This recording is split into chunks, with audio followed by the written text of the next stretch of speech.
안녕하세요. 부다방TV 김인만입니다. 안녕하세요. 김민지입니다. 간만에 아빠와 딸도 한번 해보도록 하겠습니다. 자, 오늘은 분양가 상한제 이야기 한번 해보려고 합니다. 분양가 상한제가 왜 이슈가 되냐면 최근에 일산 부동산 대책이 발표가 됐단 말이에요. 그래서 일산 부동산 대책 내용을 보면 뭐 분양가 상한제 아파트들 2년 동안 뭐 실거주 요건, 8년 동안 전매 제한, 이게 둔촌주공액이야. 둔촌주공이 1월 3일부터 이제 계약을 해서 1월 17일까지 계약을 하는데, 이 123 대책 발표되기 전만 하더라도, 이거 계약해야 되나? 말아야 되나? 막 고민했단 말이야. 청약하신 분들이. 왜 고민을 했냐면, 돈 아예 없는 분들은 제가 아빠가 볼 때는 청약 안 했을 것 같고, 돈이 있는데, 했는데 뭐가 걸리냐면, 일단 실거주를 해야 돼. 입주하고 바로 들어가서 살아야 돼. 근데 이게 요즘 같은 분위기에 들어가서 살려면 내 집이 팔려야 들어가든가 내 전세집을 빼서 들어가야 되는데 요즘 전세 가격도 떨어지고 매매 가격도 떨어지니까 쉽지 않잖아. 실거주 너무 부담스럽다. 그렇지? 그래서 갭 투자하지 말라는 의미였는데 실질적으로는 굉장히 부담스럽고 8년 동안 전매 제한 못 팔아. 아니 부동산 시장 상황에 따라서 팔고 싶을 때도 있잖아. 그러니까. 상황에 따라서 팔아야 되는데 못 파는 거야. 머리 아프다. 그러니까 부담스럽지. 야, 이거 부동산이 언제까지 침체가 갈지도 모르겠는데. 그치. 그러니까 계약을 해야 되나 말아야 되나 막 고민을 했는데, 123 부동산 대책에서 2년 실거주 요건 빼줄게. 오, 진짜? 8년 전매 제한 또 대폭 낮춰줄게. 이런 파격적이 나온 게 결국에는 분양가 상한제 때문에 그렇다. 분양가 상한제가 뭔 것 같아? 들어보긴 했는데 모르겠어. 분양가를 많이 못 올리게 내리는 건데 왜 그러냐면 새 아파트가 좋아, 오래된 아파트가 좋아? 난 당연히 새 아파트, 신축 아파트.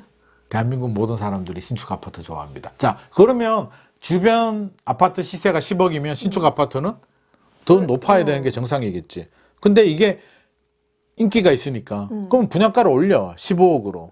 그럼 어떤 현상이 발생할까? 주변 집값들이 막 따라서 올라가겠지. 그러니까 이 연결고리를 차단을 시키겠다. 새 아파트가 올라가는 거를 잡아버리겠다. 라는 취지야. 분양가가 높게 올라가지 못하게 하는. 그렇지. 그러니까 공동주택, 아파트 같은 경우는 건축비를 뻥튀기 못하도록 표준 건축비라는 걸 딱 만들어, 기준을. 그 다음에 택지비, 땅값에 표준 건축비를 더하고 가산비, 뭐 마케팅 비용이나 먹고 살아야 되니까 적당히 먹을 걸 남겨줘. 요거 정해진 금액 이상으로 하지 마라. 올리지 마라. 딱 대신 정해주네. 정해주는데 정해놓고 안 바꾸면 안 되니까 6개월에 한 번씩 이제 갱신을 시켜주지. 물가가 올라가니까. 그 정도로 해주다 보니까 자, 이게 적당히 10억, 주변 시세가 10억이면 아빠 생각에는 8억, 9억 정도만 낮춰줘도 충분히 경쟁력이 있는데 괜찮은데 너무 욕심을 내서 너무 많이 낮춰줘 버린 거야. 야, 10억인데 6억으로 해. 그럼 투기가 생기겠지. 너도 나도 로또. 청약을 하려는 생각이 없었는데도 야, 너무 저렴한데? 그럼 살짝 이제 넣어볼까 할 것 같아. 그치? 막 과열이 되니까 정부에서 이제 규제가 들어가지. 가격은 낮춰버렸는데 투기가 생기니까 2년 동안 뭐 최대 4년 동안 실거주해야 된다. 그리고 전매 제한 또 최대 10년까지도 못 팔게. 그러니까 이제 이런 규제가 덕지덕지 생겨버린 거지. 그래서 이게 역사마다 이게 정권마다 반복이 돼. 1977년도에 분양가 상한제가 생겼는데 우리 IMF 외환위기 나라 망한다고 난리가 났잖아. 민지 태어나기 전이지. 그러니까 어떻게 돼? 나라 망하는데 건설회사들이 막 망하고 하니까 안 지을 거 아니야. 분양가 상한제 풀어줄게. 제발 좀 지어라. 그러다가 집값이 과열이 되지. 2004년도, 2005년도 노무현 대통령 시절에. 2007년도에 다시 또 분양가 상한제 규제를 꺼내들지. 야, 올리지 마. 집값 너무 과열됐어. 그러다가 집값이 또 떨어지지. 그러니까 2014년도 박근혜 대통령 시절에 다시 또 완화해주지. 그러다 또 집값이 또 오르지. 그러니까 최근에 문재인 대통령 시절에 또 규제를 또 했어. 그러다가 최근에 집값이 또 떨어지지. 이제 또 풀어준다고 약간 하는 돌고 거지. 도는 건가? 우리 인생이 돌고 돌잖아. 그러니까 이게 분양가 상한제도 이렇게 돌고 돈다. 그래서 기준이 있어. 분양가 상한제도 이게 아빠가 뭐 이게 쉽게 뭐 이렇게 한다라고 하는데 나름대로 기준이 있는데 그 기준이 뭐냐면 최근 1년간 분양가 상승률이 물가 상승률의 2배를 넘거나 청약 경쟁률이 최근 2개월 내 5대1 초과 3개월 동안 주택 거래량이 20% 이상 증가한 투기 과열 지구가 대상인데 이게 대상이 되더라도 무조건 지정하는 건 아니고 이제 보고 이제 나라에서 국토부에서 보고 이제 지정을 하는 거지. 그래서 지금 우리나라 어디가 지정이 되냐면 좀 많네. 서울 18개 구, 경기도 3개시가 있는데 그림 보면 다 설명할 수는 없으니까 이 그림을 보고 이거는 정부가 지정을 할 수도 있고 나중에 풀어줄 수도 있으니까 마포도 있네, 마포. 서울 18개 구니까 마포 당연히 들어가지. 뭐 강남, 마포 이런 지역들이 지금 적용이 되는데 이렇게 되면 분양가를 낮춰주니까 좋긴 한데 좋긴 좋잖아요. 실수요자 입장에서는. 그치. 좋지만 투기가 생기니까 이제 규제가 들어가는데 앞서서 간단하게 설명을 드렸지만 수도권 최대 10년 동안 못 판다.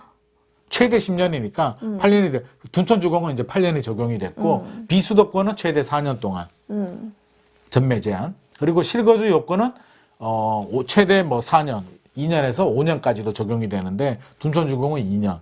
그러니까 2년 동안 실거주를 해야 되고 둔촌주공은 8년 동안 못 판다라고 하니까 부담스러워. 나 계약 못 할래라고 하다가 1.3 대책에서 이걸 풀어준다라고 하니까 이제 계약해야겠다라고 이제 돌아선 거지. 그래서 분위기가 아빠가 오늘 둔촌주공 갔다 왔잖아요. 갔다 오니까 실제로 그런 분위기더라고. 모델하우스에 이제 사람들도 막 계약하러도 오고 계약률이 중요한데 둔촌주공 계약률이 몇 프로 나올까?